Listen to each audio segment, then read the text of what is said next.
Hey friends, welcome back to Transform the Now. This is Nate Pally hanging out with Tucker Boyle. How you doing, brother? No, I'm doing great. So happy to be with you. Sweet. Hope your winter is going well and that you're not freezing too much out there. I'm warmer than you are, but I don't know. You're in North Carolina. What is it like out there? It was like 67 this week, Oh, so that's amazing. Yeah, it's frigid out here in yeah. Utah. It Yeah. is cold, cold, cold. All right, friends. So last week, we talked about observing your mind, kind of like a crazy roommate. And I hope you tried it out. And I'm not asking that you did it constantly or nonstop. I noticed times this week where I was like, dude, I'm having a complete conversation right here, or I'm just describing what's going on. It is just interesting to watch myself do that. Did you get a chance to watch yourself this week, Tuck, at all? Yeah, this is something that because we talked about it so recently, I've been catching myself doing all the time over the last week. And it is an fascinating thing to me to observe my mind. And once I catch my mind talking about something, to kind of watch my mind shut its mouth for a moment, right? Just for a minute. And For a then, minute. yeah, just for a brief minute. And then when I lose my focus on that or my awareness of it, then it's talking again. But man, it's a great thing, very liberating thing to realize that I am not my thoughts. And so I'm grateful for this last conversation we had. Honestly, for me, that liberating is the right word. Freeing, it's big. It's big. It's big for me. So this week, the title of our podcast is Transform the Now, same as the website and everything we do. So let's talk about that. Like, what do you see transform the now meaning, doing? Talk to me about this idea a little bit of transforming now. You bet. So, transform the now means to engage in a spiritual practice that transforms the current moment into something greater, broader, more full of joy, peace, love. It's transforming your state of consciousness so that you're not caught in your mind, in your thoughts. You're not defined by what's happening around you. That the moment isn't happening to you. You are observing the moment and able to just bask in the joy and beauty and splendor of life because you are not a victim of life. You are not swept along by life, but you are observing life and able to take all of the best things from it. Dude, even this week in little things, I've observed that the moment itself doesn't change. The circumstances of the moment don't change, but the way I approach it, see it, or observe it opens up this different way of being, this different way of seeing, that's really cool. So talk us through like the process of what can we do to transform the now to bring about this greater light or this greater spirituality. Like, let's be really practical on the house here. Yeah. Yeah. So, first part is coming to an awareness that our default state is to process the world through our egoic mind. It's to uh, experience things through our thoughts and to make a thought to describe what we're experiencing. And It's that's a almost level. like Go ahead. no, no, I'm so sorry. This makes for great podcasting as I talk over you. But it's almost like you're the real life is happening and then you're like recreating life in your mind. So it's like this, I don't know, cheap secondhand creation of what's actually happening as it's filtered through your mind. Is Yeah. that real or no? Oh, yeah, that's beautiful. In fact, let me introduce a concept that we might talk about for a little bit. Um, we are all living in this collective human experience in a reality that is created by our shared egoic minds interacting with each other. And that can take on different names. Different people have tried to describe that reality or lack of reality, because it is really false at its core. It's a mind creation that we all share, right? Jesus would call it the world. Um, for today's conversation, can we call it something that maybe a term that you've never heard of? It's a Hindu concept. And the reason why I'm introducing a different word is because the word world has so many different meanings that it might not crisply capture the idea that we're talking about. Like when I say world, somebody might be thinking planet. Somebody might be thinking this concept. Sometimes we like demonize the world. Oh, that person's so worldly.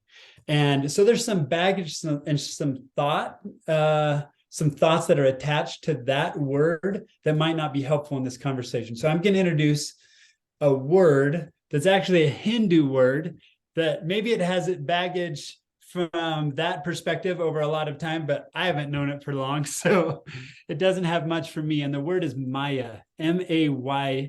And the concept of Maya is this world that we've all created that isn't completely real because it's based on the temporary.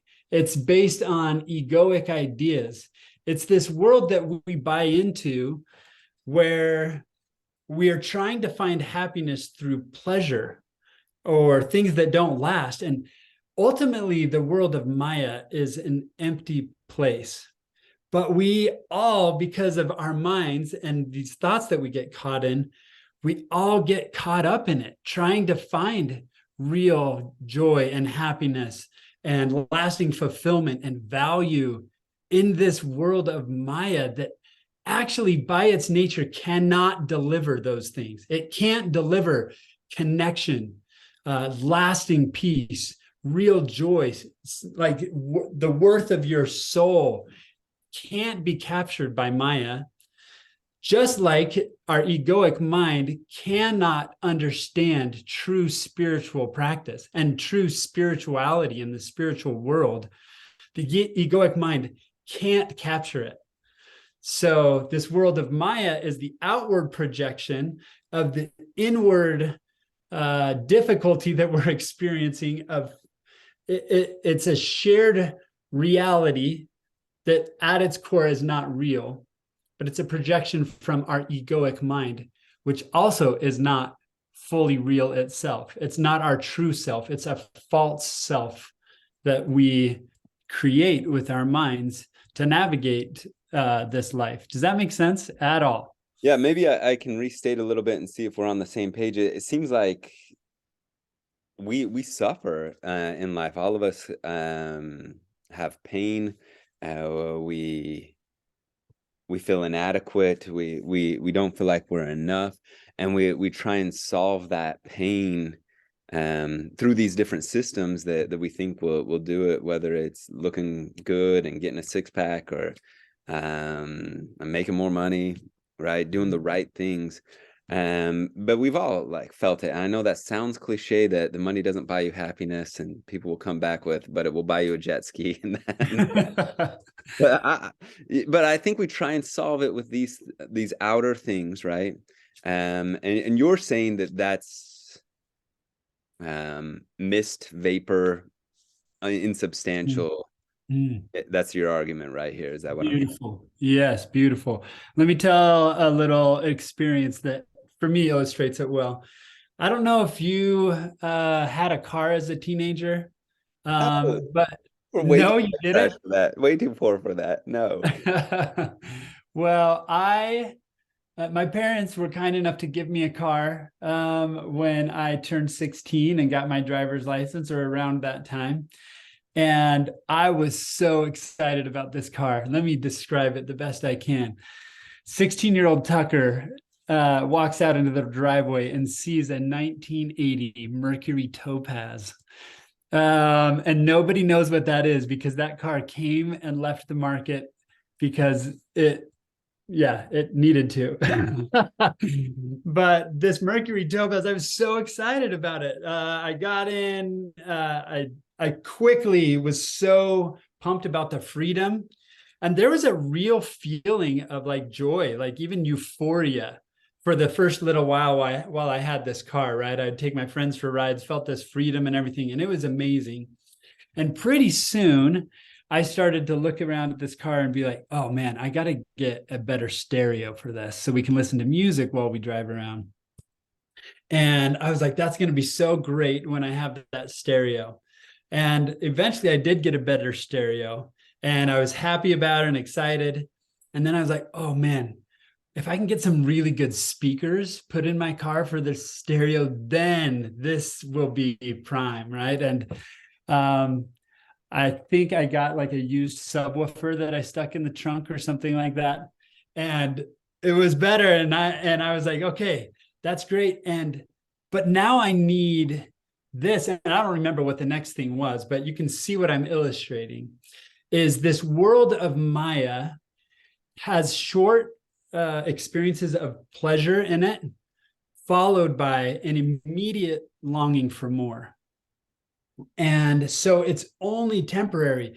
And what ends up happening is that we discover that Maya can, it never stops offering something additional that you think is going to bring you fulfillment and happiness. And it just brings you brief pleasure, followed by longing for more. And those of us that have lived a long, long life like you and I, Nate, we might have moments where we start to get a little bit frustrated with the lack of fulfillment that comes from getting caught in Maya. Right. I think we see it all the time. Like I've been a teacher for a long time and watched students get a new phone. And at first it's like they're like Gollum with the precious. They're like polished. They're like in the next week the screen's all shattered and it's just Yeah. a phone. Like I think neuroscientists would call this idea the hedonic adaptation. We just get used to it and then we need that more. And just as you're describing it, it feels empty. Mm. Like oh, I need like I like it pains my soul a little bit thinking about how like hollow it feels. So like I'm assuming since you're introducing it, like there's a different way to go about. Like, please don't leave me with just like, yeah, well, it's kind of hollow. That sucks.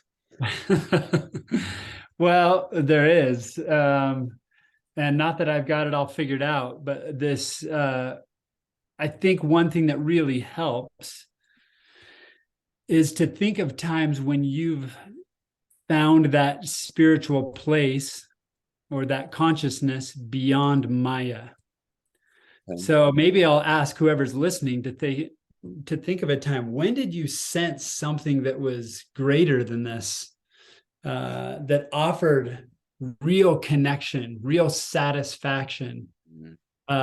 real richness of experience. And maybe I'll tell another experience. When I was dating Katie, who's now my lovely wife, I went into her house. This is pretty soon after we had started dating, and they live up on the bench in the lower part of the mountains here in Provo, Utah. And as I walked into their family room one day, it was sunset time, and they had this bank of windows that went floor to ceiling, just beautiful bank of windows, and the sunset over the mountains to the west, and there's a lake to the west that looked clear at the moment because of the angle. But anyway, but as I was looking at this sunset, this incredible feeling came over me. Like it was it was just indescribable, the joy and the awe that I felt as I stood by those windows and looked at this sunset. It was beyond beautiful. And like my mind shut down because of the awe of the moment. And I just felt this love, this peace, this connection, this oneness with life and nature and everything flowing through me. And I just, it's so hard to describe, but I hope it's bringing up something for other listeners. Maybe you've sensed this in nature or in a sacred moment. Um, of some kind, or maybe it was just totally unexplained and it came upon you and you don't know why. But for me that day, it was beauty of that sunset that brought it on. And I remember I was standing there and I was like, I want to share this with like everybody. And Katie's little brother walked by and I was like, hey, Robert, come check this out. Come here. And he walked over and I just pointed at it. There were no words. I just wanted him to feel what I was feeling. So I just pointed at this sunset and Robert looked at it, totally unimpressed, nodded his head, and he was like, cool. And then he walked out of the room, went back to watching SpongeBob or whatever he was watching at the time, right? And I was left there like, no, like you you can't see this. And then Katie came walking by and I was like, Katie, come here, come here. She stood next to me and I was like, look at that. Isn't that incredible? And she was, yeah, that's so pretty. But I could tell in her voice she was kind of forcing it to try to connect with me in the moment somehow.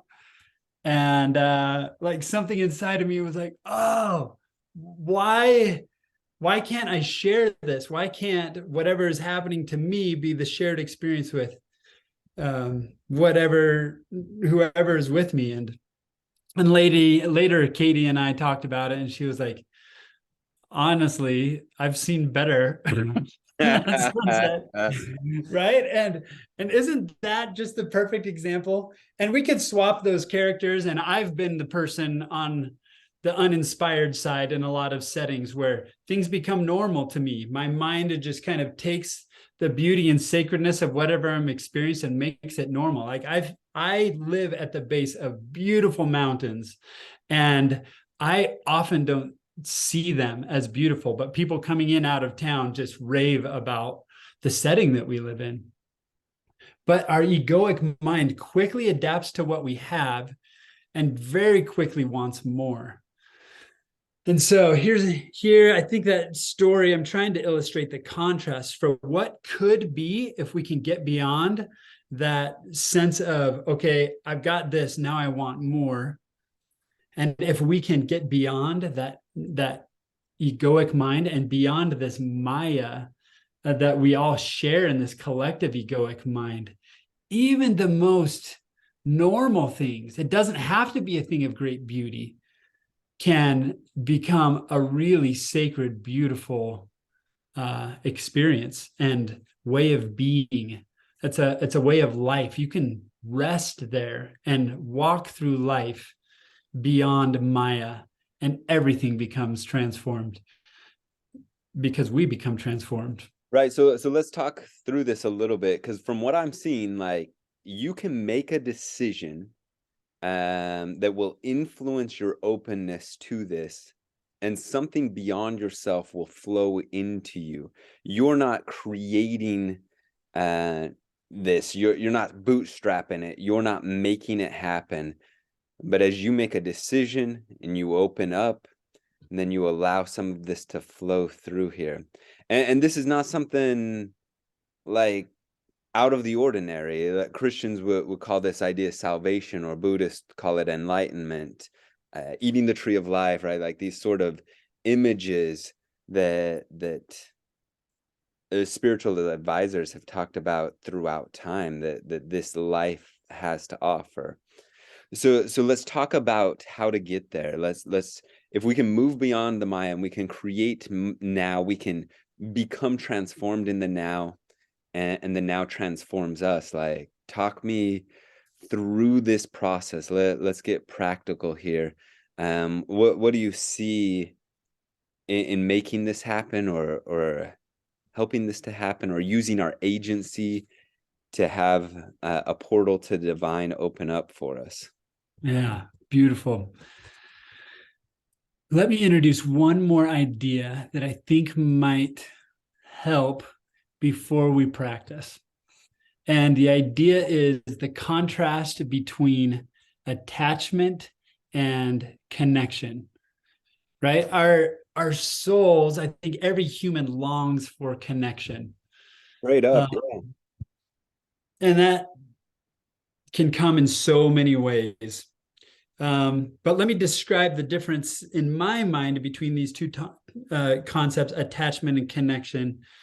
Um, and then we'll do a spiritual practice that maybe will help us get beyond that or start to work on. I don't even like the word work because that feels so egoic, right? The ego is all about striving to get to a place, but spiritual practice is more about letting go to get into a place. Allowing, right? Yeah, allowing. I love that. So first, attachment. The ego is all about attachment. In fact, the ego really finds its existence through creating attachments to things. So, one way you might say it is the ego seeks attachment to many things, but is connected to nothing. And spirit is connected to everything, but attached to nothing. That concept right there, if that can sink in and we can grasp that, the ego seeks attachment to many things, like your car, like your job, like your status, like a relationship that makes you look better in the eyes of others, like possessions, positions, status. That is the world of the ego, and the ego will attach to it so that it creates the illusion that the ego is a real thing, right? It's not actually, it's a creation. And so these attachments are vital to make it feel real. I don't know. Am I expressing that okay, Nate? Right. Well, and part of the problem with that is that it places happiness outside of our control, these attachments outside of us, or in the future or in the past. We start holding on to this, oh, past glorious sunset, or in the future this will happen, or when this functions correctly, then everything becomes external and kind of out of our control. And so we try and hold tightly when we try and control things, and we get super Karens that yell at people for nothing, and because they want to control it, because that's what's gonna finally be okay right there. So that the ego is creating all of these attachments, and ultimately I would argue leading more to suffering. Absolutely. Thank you for adding that concept of control. That's definitely the world of the egoic mind. It's trying to control things into your, like, force it into the concept or the situation that will make you happy, right? And so we're Right. trying to exert control to find this fulfillment, peace, happiness, joy that can't come through the egoic mind, can't come through control. No. So it's a paradox here. Now, connection. So the world of spirit and spirituality is the world of connection. And connection provides those things that we're talking about. You become connected to a source of infinite love and joy and peace. And this is the world of being that we all have access to, but we forget it because our ego builds this other world. We get convinced that we've got to live in Maya and obey the rules of Maya to find that connection. One more illustration, if it's okay. I remember years ago when Katie was pregnant. It was about this time of year, winter time, and Christmas break was coming up. And Katie was having some complications with the pregnancy. And so she was put on bed rest by the doctor just before Christmas vacation. And the ideas of us going on a trip and I don't remember where we were planning on going, but my egoic mind had created this future paradise that we were going to inhabit. And because of her bed rest, that was taken from us. And I was like, oh, this is going to be the worst vacation ever. We're stuck at home. Katie's stuck in bed. Poor Katie. Poor me. I have to do the dishes, the laundry, all the household chores. And this is probably 12 years ago. And I don't even remember what got me here, Nate, but I remember one day doing the laundry over that Christmas break. And like something awakened me to the moment. And I was doing laundry. Maybe it was like a little 2-year old's outfit or something like that. And I looked at it and I was like, oh, what a beautiful thing that I have this 2-year old kid that I just love more than I could ever describe. And all of a sudden, laundry changed from a chore to a privilege. And I, like, something inside me woke up and I started to feel the most incredible connection and peace and love as I started to do laundry. And I remember multiple times over that break doing household chores and feeling this incredible peace and connection and love, um, doing chores. And it's so the outward circumstances were not this vacation that I was planning on in order to make me happy. It was a spiritual location that made the most menial chores like better than the best vacation I had ever had in my life. Like, it was transformative to say the least.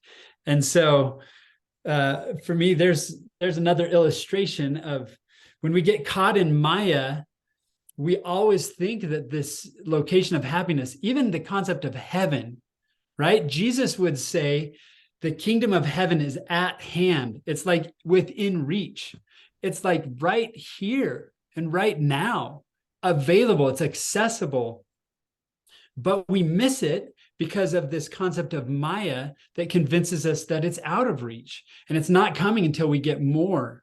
And then we'll arrive in heaven in some future time when we've controlled the circumstances into what our idea of heaven is. Yeah. Well, and I think so often our egoic mind is going to try and argue, if I let go of this attachment, well, I love these people and I love these things, then I won't be me anymore. But the crazy thing is, without your mind filtering it or making things opaque anymore, you can actually be with this person because you're not trying to get anything from them. You're not trying to find happiness from this relationship, or you're not trying to find happiness from this activity. You just are, and therefore there's no barrier to having actual connection and actual flow. And so it's kind of a lie that your mind tricks you into thinking that it's got to be this way to be happy, when in fact, when you remove that barrier, it opens up yourself to be more truly who you are and connect with people on a deeper level, and activities even on a deeper level, I would argue. So Yeah. just moving that filter, that attachment, that I don't know, that middleman, if you will. Yeah, beautiful. I remember when I first started like wrestling with this concept of attachment, I'm like, wait, I can't remove my attachment to people. Like, that's where I get true joy. And it's not like any attachment doesn't bring you true joy. Connection is what opens this portal so that you can find true joy. And if you think that somebody else is bringing you true joy because you're attached to them, it's because you're actually connected. And so we are introducing this we're not introducing, we're rediscovering, and the thing that's been talked about since the beginning of time, of how do we find this place of heaven even on earth, even right now. And that's what we're talking about when we're saying transform the now. Let's take it from this experience of Maya. Let's take it from this experience of attachment, of just emptiness, and introduce some spiritual practices that can help us live in the state of heaven and connection right here, right now. So, Nate, should we do one? Should we try a little spiritual practice that might help us process this? Heck yes. Okay. So this is so fun for me to practice these things and see how they help. But what we're going to do is try to observe an attachment that we have. So I'm going to invite everybody listening to think of a possession maybe that you have, or maybe it might even be more effective to think of a possession that you don't have yet, but you really want, right? Like, your ego has convinced you that once I get that thing, then I'll be happy, right? I always have something in there that my Oh, ego's straight up. holding on to, right? Amazon, man. Yep. Capitalizing on me. Absolutely. This world is designed, Maya is designed around this idea, right? Advertising, everything is designed around triggering this and capitalizing on this. But if you would think of a possession, or you could even think of something else you're attached to. Maybe it's a position, maybe it's a status, maybe it's something that you've achieved in the past that you're super proud of, that like defines something about you. I mean, we're talking, this is pretty introspective stuff, but maybe think of something that you are attached to that even attaches a little bit to your sense of identity, who you are. Um, and Yeah. if you're attached to that, we know we're in the realm of ego, right? So think of something that you're attached to and bring it with you into this spiritual practice. Let me have you think about a couple questions first. First, does this thing really define who you really are at your core? If you lost this thing, would your true self be lost as well? And maybe let those questions sit with you for a moment.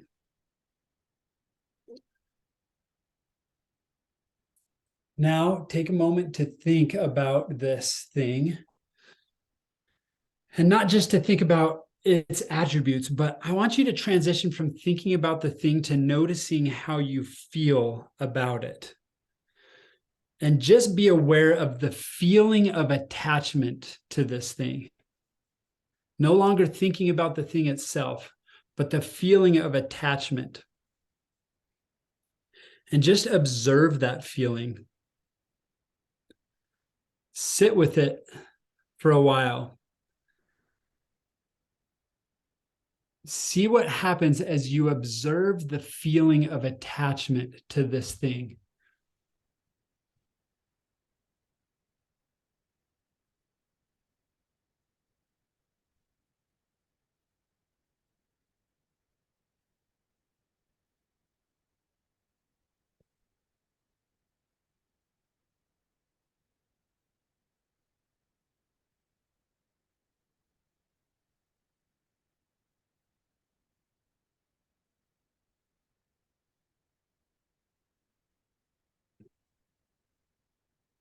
Now, if you can feel or sense something happening to this sense of attachment, you might even pause this podcast and sit with it a while longer.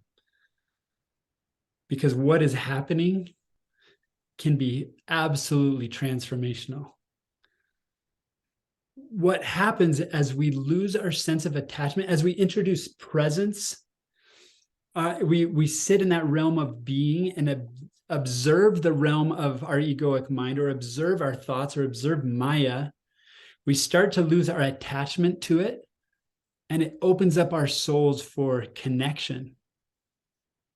And connection starts to take the place of attachment. Dude, Nate, I get a little emotional when I go here because this is like just transformative stuff that I just want everybody to have. This world of connection and spirituality, it's that standing and watching the sunset, it's doing the laundry, it's the unexplainable world that provides joy and peace and connection that is way beyond Maya. It is way beyond ego. It is way beyond anything man-made. There's something greater that we all have access to, that I just hope that can be more a part of this life that we're all sharing and living in. And I don't know how to describe everything that we're experimenting with, but as we step back from the attachment and observe it from our true self, or from our soul, or from the watcher or observer, or whatever we're going to call it, or from our spirit, you may sense those attachments starting to fall away and your consciousness transforming and you becoming more of who you really are. This is transformational stuff, right? This is potentially super powerful. And you could do this spiritual practice that we just did over and over and over. And I think you could find great, beautiful, powerful benefit from it. Thinking of a new thing, or when you catch yourself, when you're watching your mind and you're like, oh, I see myself trying to attach to something, just step back, observe it. And as you transition to that higher level of consciousness and observe, it solves lower level problems and issues. I've heard a quote attributed to Einstein. I don't think it was actually him that said it, but he said, our problems cannot be solved by the same level of consciousness that they were created at. So whoever said that, it's true, right? And that's what we're practicing. We're stepping into a realm of consciousness that is observing a lower realm of consciousness. And that powerful step into presence and being is where transformation takes place. Let's be 100% clear here. Like, we believe in greater power, and we believe that you can access that greater power through that presence, through that watching and opening up to it. And it is a practiced form. We use that word deliberately here. We're not expecting you to step up here to some sort of supernatural spiritual power automatically. Practice it, try it with us, experiment with us, and just notice what happens as you try it. Just try it. Just try it. It's awesome. Yeah. And enjoy what this life can be as you step into this presence and as you practice this presence. Any final words before we sign off for this week? Thanks for giving some of your sacred earth life to us. Right. And whoever's listening, we love you, and we're really grateful that you're listening to this. And we hope that you are finding transformation and hope for a greater, more fulfilling life. We hope we're helping you transform the now from an experience of Maya into something beyond description, beyond beautiful. So thanks for being with us. Nate, can I just add on something here, something that we're planning to do in the future that I'm super pumped about? Yeah, for sure. So this is what we're planning. We want to introduce a bunch of spiritual practices to you that you can try out and to just see what works. You've said this before, Nate. You're just passionate about what works for people, right? Right. Amen, man.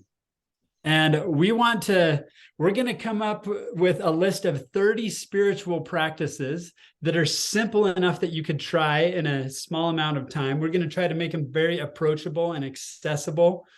What we just did is an example of one, but we'll give you 30 different practices, and we'll just do a 30-day challenge where, hey, we'll teach you a practice in a few minutes, and then we'll just give you a challenge to try that for 10 minutes. And for 30 days, try these 30 different spiritual practices and find what works for you. What you find is bringing you into this space beyond Maya. What is helping you transform? What is helping you find the joy and love and peace that is beyond description? And so we're going to try to get that done by January 1st, 2023. And so that we have something as the new year starts for you to experiment with and see what really sings to your soul and makes life better. And I think you guys can feel this. Like, we believe in this. Like we like feeling good. We like doing fun things with fun people. And so we want you to have a rich life here, and this is one of the keys or secrets here. So if this is working for you, please like, subscribe, share with your friends, all those things. Not because we're trying to be big time, but we really want to serve more people as possible and help them to experience light, truth, love, and connection. Okay, friends, much love. We will see you next time. Thanks for hanging out. See ya.